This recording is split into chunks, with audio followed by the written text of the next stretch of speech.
There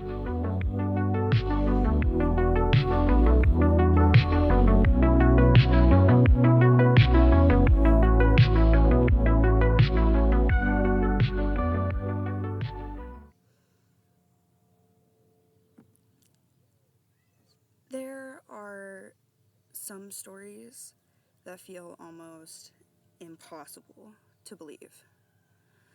Not because they aren't true, but because they reveal just how far the human mind will go to survive. So today, we're talking about Jeni Haynes, a woman whose life reshaped not only how we understand trauma, but how the legal system understands it too. Her story involves 2,681 alters, or distinct identities. Her childhood was marked by extreme abuse and a courtroom moment that changed history. But more than that, this is a story not just about survival, but about love, about self-love, and how far that is willing to go. Before we go any deeper, oh, hi boy. You want to be a part of this too? You're a good kitty. No. You want a hug? Yeah. Okay, go play. You got your hug. Go play. No, go play. Sammy's over there. Go play. No?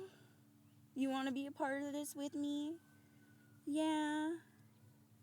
You're a sweet boy. My goodness.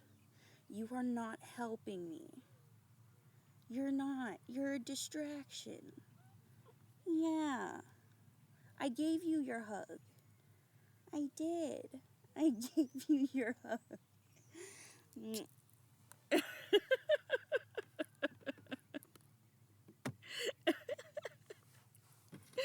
Look at him. He's like, where is he? Oh, yeah. Look at that handsome boy. Oh my goodness. You just want to be a star. Well, too bad, because I don't have that many fans, if any. Yeah? Is that so? Look, it's you. It's you, silly boy. Can I continue? Please? Thank you. Go play. Sir. Yeah. He's so needy. Little intermission for the baby. Yeah. Yeah, so look how handsome you are.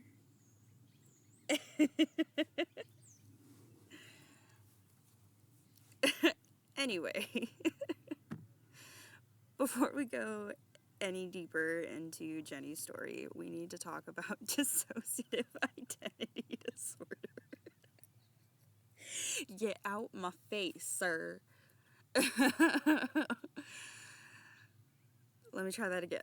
Before we go any deeper into Jeni's story, we need to talk about dissociative identity disorder, which is often shortened to DID.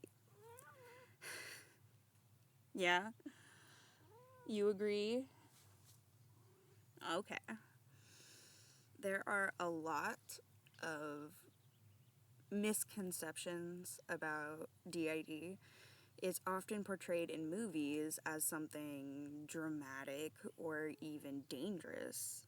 Multiple personality switching rapidly, exaggerated behaviors, or even violence. But real DID doesn't look like that At its core, DID is a trauma response. When a child experiences just repeated, overwhelming trauma, right? Especially at a very young age, their brain doesn't yet have the tools to process it. So instead, it adapts.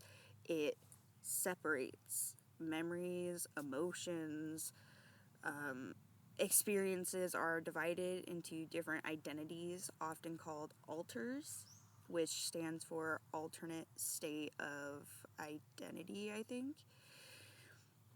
Each alter can hold something specific, a memory, a feeling, a role like protection or caretaking. This isn't the brain failing, right? It's the brain doing something incredibly complex to keep that person alive. And in Jeni's case, that system became one of the most intricate ever documented. So Jeni Haynes' life her early life really was just marked by prolonged and extremely severe abuse at the hands of her own father. This wasn't a single moment. It was repeated, systematic, and ongoing. That kind of trauma, it just overwhelms the mind again and again, leaving no safe place to process what's actually happening.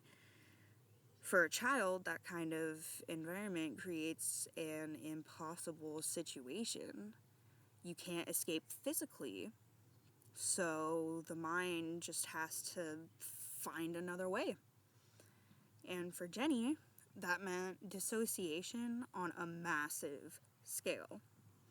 Instead of holding everything in one continuous sense of self, her mind created 2,681 separate identities, each one carrying something different. Some held fear, some held pain, some held memories too overwhelming for the rest of the system to experience, and some existed purely to protect, to step in when things became unbearable, to take the impact so others wouldn't have to. One of the most widely discussed aspects of Jeni's story is that number, 2,681. It's almost impossible to fully comprehend, but what's even more remarkable is how her system functions. It's not random, it's not chaotic in the way most people would often assume. There is structure, organization, a kind of internal logic that allows these identities to coexist. Some alters are children, frozen in time at the moment of trauma. Some were protectors, strong, defensive, sometimes the ones who would speak when others couldn't. Some held specific memories, almost like living archives of different moments. And together, they formed something incredibly important, a system that worked. For people living with DID, this can be deeply meaningful because it reframes the condition entirely. Instead of asking, "What's wrong with me?" it asks, "What did my mind do to help me survive?" And in Jeni's case, the answer is something truly extraordinary. For many years, what Jeni experienced remained hidden. Like so many survivors out there, there were barriers. Fear, shame, disbelief from others.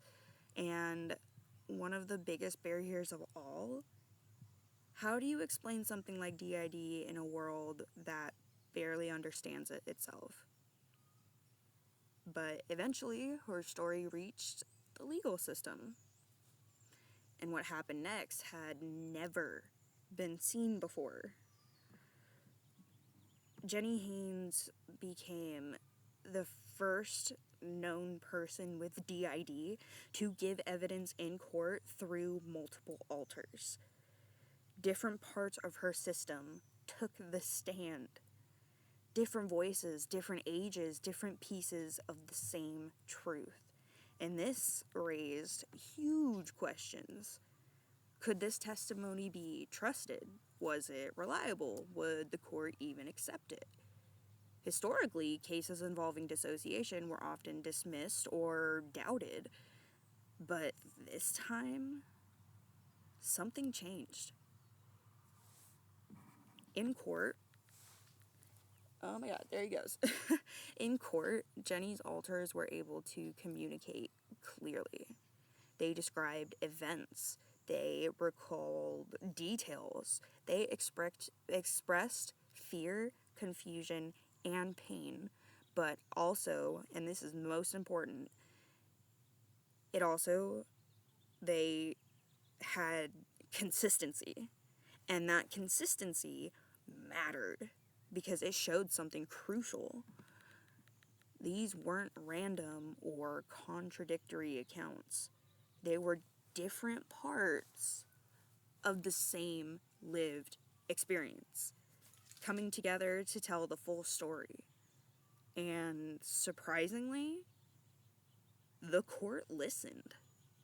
Experts supported the legitimacy of DID, and ultimately, her father was convicted for 40 years, meaning he will die behind bars, thankfully. This was a landmark moment, not just for Jeni, but for the entire understanding of DID in the legal world. For the first time, testimony from a person with dissociative identity disorder was recognized as valid, credible, and legally significant. Jeni Haynes' case didn't just bring justice to her own life, it created like a ripple effect. It challenged long-standing misconceptions about DID, especially the idea that people with the condition are unreliable or confused. Her case showed that memory can exist in parts and still be truthful.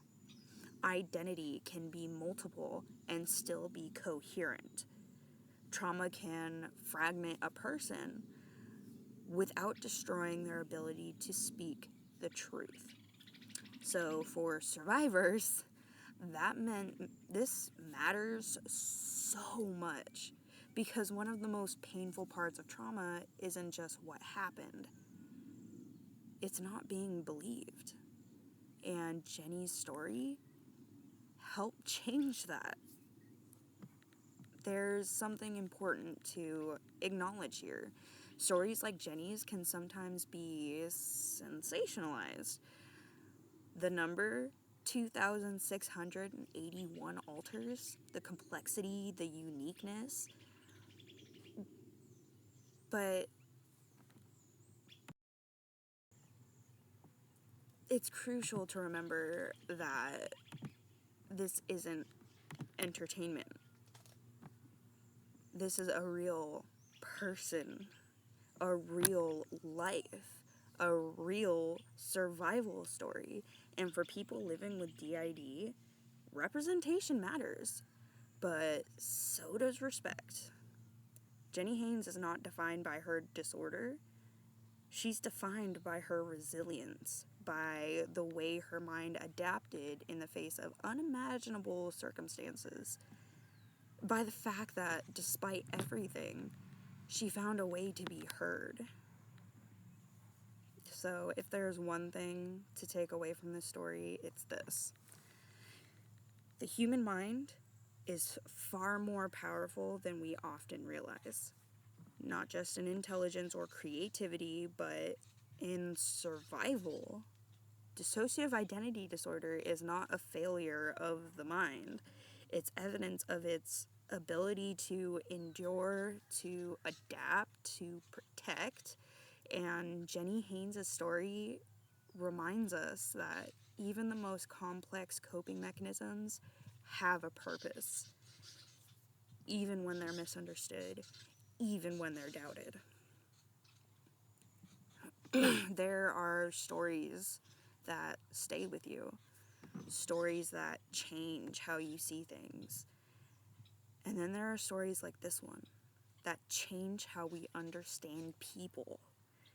Jeni Haynes didn't just survive, she opened a door for awareness, for validation, and for justice. And for anyone out there living with DID or any form of trauma, her story says something powerful. You are not broken. You adapted. And that adaptation deserves to be understood. If this story meant something to you, consider subscribing for more content that explores real experiences with nuance and respect. And as always, take care of yourself and approach stories like this with at least empathy. Bye.